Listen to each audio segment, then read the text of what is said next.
तो हम लोग इस रविवार को स्टार्ट करेंगे त्रिकोणमिति, जो हम लोग का तीसरा वीडियो होगा। और इसमें हम लोग त्रिकोणमिति को बारी बारी करके सीखेंगे। त्रिकोणमिति और त्रिकोणमिति के अनुप्रयोग जो बेहतर तरीके से आप लोग देखिएगा, समझिएगा और आराम से देखिएगा लीड लगाकर, ताकि आपको अच्छे से समझ में आए। आप ही लोगों के लिए आज एक माइक का इस्तेमाल किए हैं, शायद आवाज़ अब अच्छा है, क्योंकि आप लोगों को आवाज़ अच्छा चाहिए, तो इसके लिए हम एक माइक लिए हैं और इससे बेहतर आवाज़ आएगा और आपको समझ में भी आएगा। तो चलिए शुरू करते हैं त्रिकोणमिति। त्रिकोणमिति जो होता है,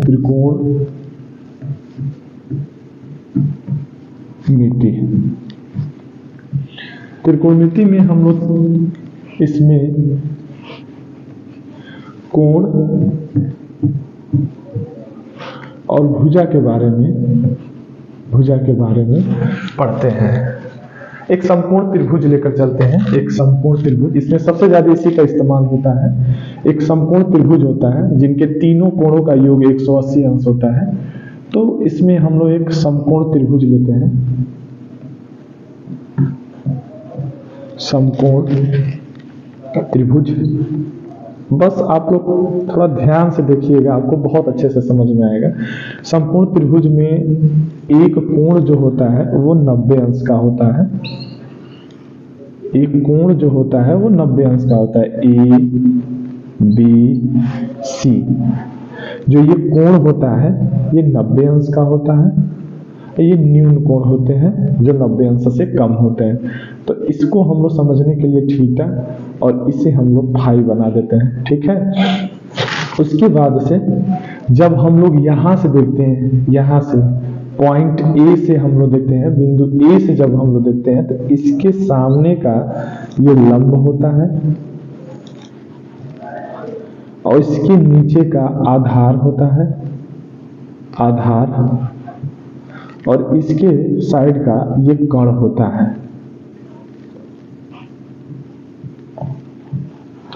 ठीक है। और अब यहाँ पे हम लोग अगर एक और लेकर चलते हैं तो थोड़ा सा चित्र जो होगा वो जटिल हो जाएगा, जो आपको समझ में नहीं आएगा। तो इसको समझने के लिए एक और चित्र बना लेते हैं हम लोग इसी के साइड में।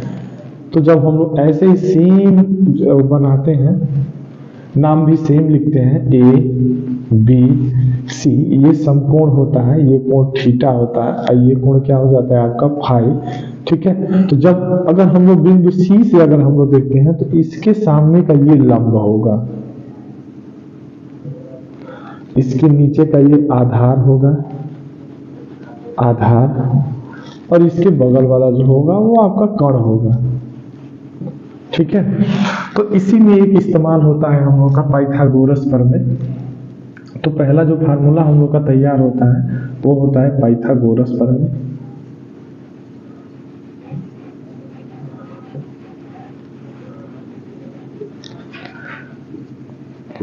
पाइथागोरस प्रमेय, इसमें क्या होता है, हम अपने समझने के लिए अगर हम लोग यहाँ पे इसको x का दें, इसको y का दें और इसको z का दें, तो पाइथागोरस प्रमेय होता है इन दो भुजाओं के वर्गों का योग, यानी x square plus y square बराबर z स्क्वायर का होता है।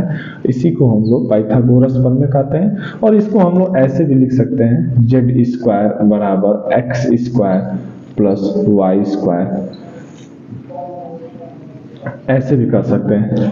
इस पे जब हम लोग एग्जाम्पल लगाएंगे तो थोड़ा सा और बेहतर से समझ में आएगा। तो इस पे हम लोग 3 एग्जाम्पल लेकर चलेंगे पाइथागोरस प्रमेय पर, और आप लोग ध्यान से देखेंगे कि ये कैसे काम कर रहा है, किस तरीके से हो रहा है। अगर थोड़ा सा ध्यान से देखेंगे तो आपको बेहतर से समझ में आएगा। तो एक सिंपल सा एग्जाम्पल लेकर चलते हैं, जो कि हम क्लास में बार बार चर्चा करते रहते हैं, ठीक है। और आप लोग ध्यान से देखिएगा, पूरा देखिएगा, ठीक है। पूरा देखेंगे तभी समझ में आएगा। बड़ा मेहनत लगता है रविवार को बनाने में वीडियो, ठीक है, और आप लोगों को भी पता है। तो इसमें एग्जाम्पल 1 लेकर चलेंगे। ये समकोण त्रिभुज दिया रहेगा, जो ए बी सी दिया रहेगा। ए बी का मान 4 सेंटीमीटर दिया रहेगा BC का मान 3 सेंटीमीटर दिया रहेगा। तो आपसे इसका मान पूछेगा तो आप लोग जो नहीं दिया रहेगा उसको क्या मान लेंगे, x। ठीक है, x मान लेंगे। तो पाइथागोरस प्रमेय से लिखेंगे तो इन दो भुजाओं का वर्गों का योग, तो ये ऐसे हो जाएगा 4 का स्क्वायर प्लस 3 का स्क्वायर बराबर x स्क्वायर। 4 का 16 हो जाएगा, 3 का 9 हो जाएगा, x स्क्वायर हो जाएगा। ये हो जाएगा आपका 25 बराबर x स्क्वायर। 25 5 का स्क्वायर हो जाएगा, ये x स्क्वायर हो जाएगा। तो x बराबर आपका कितना हो जाएगा, 5। ये आपका आंसर हो जाएगा। अगर यही सवाल ऐसे पूछ दे, यही सवाल ऐसे पूछ दे A B C हो जाएगा, ये 5 दे दे 5 सेंटीमीटर, ये आपको पता नहीं है तो ये x मान लेते हैं, ये हो जाएगा आपका 4 सेंटीमीटर। तो पाइथागोरस प्रमेय जब इसका लगाएंगे, फिर वही बात, इन दो भुजाओं के वर्गों का योग यानी 4 का स्क्वायर प्लस x स्क्वायर बराबर 5 का स्क्वायर। 4 का 16 हो जाएगा प्लस x स्क्वायर हो जाएगा बराबर ये आपका हो जाएगा 25। तो x स्क्वायर बराबर हो जाएगा 25 माइनस 16। तो x बराबर हो x स्क्वायर बराबर हो जाएगा आपका 9। तो x बराबर आपका हो जाएगा 3। ठीक है, तीसरे टर्म में अगर आपसे पूछेगा, तीसरे टर्म में आपसे पूछेगा तो एक और इसका गायब कर देगा। यहाँ पे A B C लिखेंगे तो इसमें एक और टर्म गायब कर देगा। जैसे कि अभी तो आधार गायब था तो हम लंब गायब कर देते। तो यहाँ पे 3 सेंटीमीटर दिया हुआ है, यहाँ पे 5 सेंटीमीटर दिया हुआ है। तो अब इसका निकालेंगे हम लोग, तो वही इन दो भुजाओं के वर्गों का योग बराबर कर्ण के बराबर हो जाएगा। तो ये x स्क्वायर हो जाएगा प्लस 9 बराबर यहाँ पे 25 हो जाएगा। तो x स्क्वायर बराबर हो जाएगा 25 माइनस 9। तो x स्क्वायर बराबर हो जाएगा 25 में से 9 घटा देंगे तो 16। तो x बराबर हो जाएगा आपका, x स्क्वायर बराबर हो जाएगा 4 का स्क्वायर और x बराबर हो जाएगा आपका 4। तो आप लोग देखें हैं यहाँ पे नॉर्मल, यहाँ पे कर्ण गायब था, यहाँ पे आधार और यहाँ पे आपका लंब, लेकिन तीनों को हम लोग एक ही फार्मूले से लगाए हैं, एक ही तरीके से लगाए हैं और इसी पे आधारित आपसे सवाल पूछेगा। तो किताब में आप लोग देख के इससे संबंधित सवाल लगा लीजिएगा। हालांकि इसका इस्तेमाल है और कैसे इसका इस्तेमाल हम लोग करते हैं वो अब इसको हम लोग मिटा के और उसको देखते हैं। ठीक है,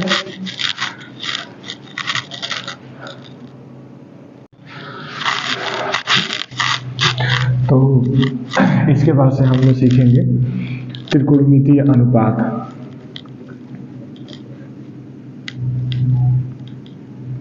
त्रिकोणमितीय अनुपात। तो हम लोग के पास 6 त्रिकोणमितीय अनुपात हैं। पहले नाम उनका जान जाते हैं। एक होता है साइन थीटा, एक होता है कास थीटा, एक होता है टेन थीटा। साइन थीटा का व्युत्क्रम ही कहते हैं, जो कि हम लोग आगे सीखेंगे। साइन थीटा का व्युत्क्रम होता है कोसेक थीटा, कास थीटा का होता है सेक थीटा और टेन थीटा का होता है काट थीटा। ये त्रिकोणमितीय व्युत्क्रम करके इसको सीखते हैं। तो त्रिकोणमितीय अनुपात कुल मिला के कितने होते हैं आपके? 6 त्रिकोणमितीय अनुपात होते हैं। अब इस पे आधारित हम लोग के पास प्रश्न आता है। तो पाइथागोरस प्रमेय में हम लोग ये जो एक समकोण त्रिभुज होता है उसको ऐसे लिखते हैं। ठीक है, त्रिभुज थोड़ा सा टेढ़ा बन रहा होगा, आप लोग अपने कॉपी में अच्छे से बनाइएगा। A B C ये लंब होता है, ये आधार होता है और ये आपका क्या होता है? कर्ण। ये आपका आधार, ये आपका लंब और ये आपका क्या चीज? कर्ण। एक बहुत ज़्यादा दिनों का ट्रिक बनाया गया है लाल बट्टे कक्का करके, तो आप लोग भी इसी ट्रिक को सीखिएगा। हम लोग भी इसी को सीखे थे, तो आप लोग भी इसको ही सीखेंगे। लाल बट्टे कक्का, इसमें जो पहला होता है ये साइन को बताता है, दूसरा जो होता है वो कास को बताता है, तीसरा जो होता है वो टेन को बताता है। तो लाल बट्टे कक्का बड़ा फनी नाम है, आप लोग भी सीखिएगा इसी को। हम लोग भी पहले, हम लोग के भी सर इसी को सिखाए थे, हम भी आपको इसी को सिखाएंगे। इससे बेहतर तरीके से त्रिकोणमिति अनुपात हम लोग निकाल लेते हैं, ठीक है। तो लाल बट्टे कक्का, ये कोई ट्रिक बना के चला गया भाई व्यक्ति, बड़ा आसान कर दिया। तो जब हम लोग साइन थीटा लिखते हैं, थीटा यानी इस कोण से लिखते हैं, तो साइन थीटा बराबर हो जाता है लंब बट्टे क्या चीज, कर्ण। और जब हम लोग कास थीटा लिखते हैं तो आधार बट्टे क्या हो जाता है, कर्ण। जब हम लोग टेन थीटा लिखते हैं तो ये हो जाता है हम लोग का लंब बट्टे क्या चीज, आधार। इसी का जो उल्टा व्युत्क्रम होता है, कोसेक थीटा जब हम लोग लिखते हैं तो ये कर्ण बट्टे क्या हो जाता है, लंब। सेक थीटा जब हम लोग लिखते हैं तो ये हो जाता है कर्ण बट्टे आधार। और काट थीटा लिखते हैं हम लोग तो ये हम लोग का हो जाता है आधार बट्टे लंब। ये 6 त्रिकोणमितीय अनुपात है। बस आप ध्यान से देख लीजिएगा, आपका काम आसान हो जाएगा। इसके पहले हम लोग पाइथागोरस प्रमेय पढ़े हैं, उसका इस्तेमाल इसमें हम लोग करेंगे और इससे संबंधित शायद आपको एग्जाम में 1-2 सवाल मिल जाए, ठीक है। अब इसके बाद से होता है हम लोग का जो दूसरा पॉइंट होता है,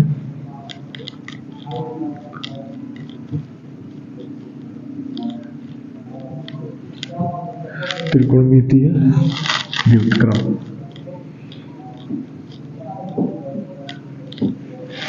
त्रिकोणमितीय व्युत्क्रम में हम लोग क्या सीखते हैं, साइन थीटा का जो व्युत्क्रम होता है वो 1 कोसेक थीटा होता है।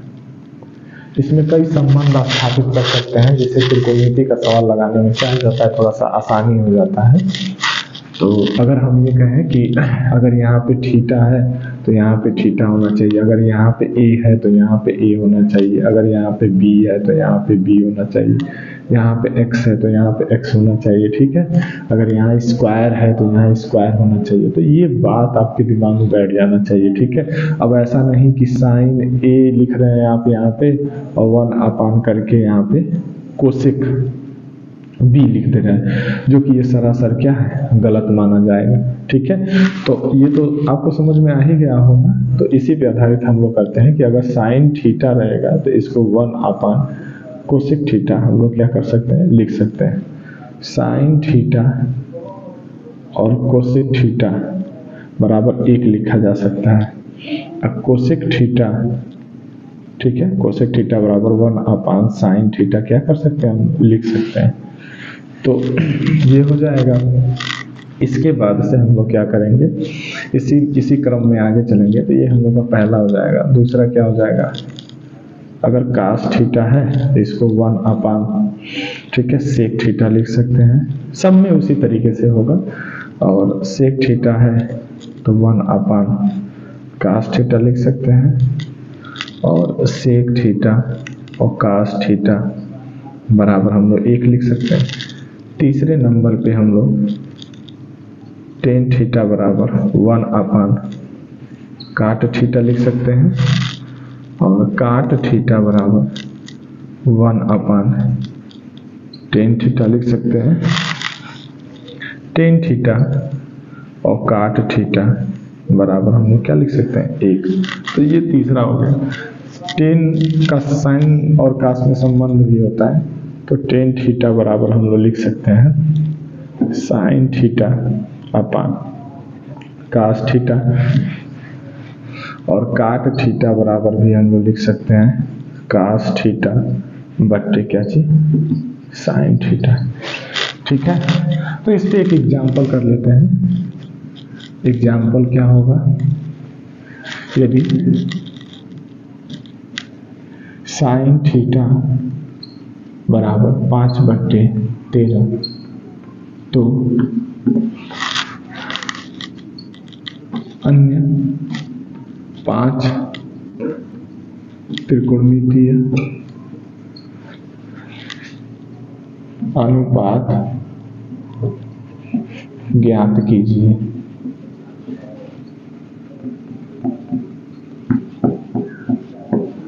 तो जब हम लोग सॉल्व लिखेंगे तो इसमें दिया क्या है, हम लोग को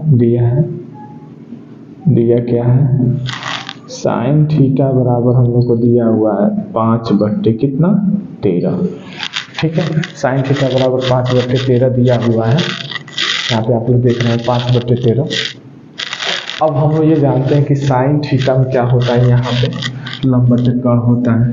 तो पहले इसे हम लोग मार्क कर लेंगे, ये लंब हो जाएगा, ये कर्ण हो जाएगा। तो एक त्रिभुज बना लीजिएगा आप लोग, समकोण त्रिभुज। ठीक है, और यहाँ पे थीटा को रख दीजिएगा, ये ए, ये बी और ये सी। लंब आपका कितना है 5, कर्ण आपका कितना है 13। एक बात याद रखिए, इसमें वर्ग और आपको पहाड़ा बहुत अच्छे से याद होना है। ठीक है, तभी आपका काम आसान हो पाएगा, नहीं तो फिर आप रूट में ही छोड़ दीजिएगा अगर आप फंस रहे हैं तो। नहीं तो टेबल और वर्गमूल घनमूल अगर आपको अच्छे, घनमूल का तो इस्तेमाल नहीं होगा इसमें, वर्गमूल का सबसे ज़्यादा इस्तेमाल होगा। ठीक है, तो वर्गमूल अगर आपको याद होगा तो आप अच्छे से काम और तेज़ी से कर सकते हैं, बहुत ये टफ नहीं है। ठीक है, यहाँ पे जो नहीं है उसको क्या मान लेंगे, यक्स। और अभी हम लोग इसके पिछले वाले पार्ट मतलब पीछे अभी सीखे हैं हम लोग कि पाइथागोरस का इस्तेमाल कैसे करते हैं। तो पाइथागोरस पढ़ने से हम लोग क्या करेंगे, इसका x² प्लस 5 का स्क्वायर बराबर कितना हो जाएगा 13 का स्क्वायर। x² रहने देंगे, प्लस 5 का स्क्वायर कितना हो जाएगा 25 बराबर 13 का 169। ठीक है, x² बराबर 169 माइनस ये क्या हो जाएगा आपका 25 हो जाएगा।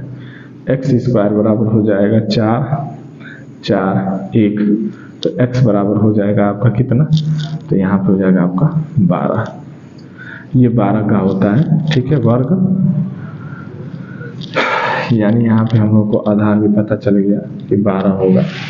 अब देखिए साइन थीटा को आसानी, इसी का अगर कोसेक थीटा लिखेंगे हम लोग तो कोसेक थीटा क्या होता है, तो इसी का उल्टा, तो 13 बटे कितना हो जाएगा 5। ठीक है, फिर उसके बाद से हम लोग लिखेंगे कास थीटा का। तो कास थीटा का क्या होता है आपका आधार बटे कर्ण, तो आधार कितना हो जाएगा आपका 12/13। इसका उल्टा अगर हम लोग सेक थीटा लिख देंगे तो सेक थीटा का 13 बटे कितना हो जाएगा 12। ठीक है, उसके बाद से टेन थीटा का लिख देंगे, टेन थीटा का क्या हो जाएगा, तो 5 बटे कितना हो जाएगा 12। और उसी तरीके से काट थीटा का हो जाएगा 12 बटे कितना 5। और यही हम लोग का फाइनली क्या हो जाएगा, आंसर हो जाएगा। आपके किताब में इससे संबंधित बहुत सवाल दिया है, बहुत होगा कि डाटा चेंज होगा, बाकी सेम सवाल सब ऐसे ही रहेगा। तो उम्मीद करते हैं कि आप घर पे इस प्रकार का सवाल लगाएंगे। अगले रविवार को हम लोग इससे आगे बढ़ाएंगे। ठीक है, तो इतना ज़रूर देखिएगा, और जो आपके रिलेशन में जो मित्र लोग होंगे उनको थोड़ा सा शेयर करिएगा, ताकि वीडियो अच्छा लगेगा तो शेयर करिएगा, नहीं तो मत करिएगा, ऐसे रहने दीजिएगा, कोई बात नहीं है। हाँ, जिनके काम लायक का होगा ये वीडियो वो ज़रूर पूरा देखिएगा। ठीक है, चलिए खत्म।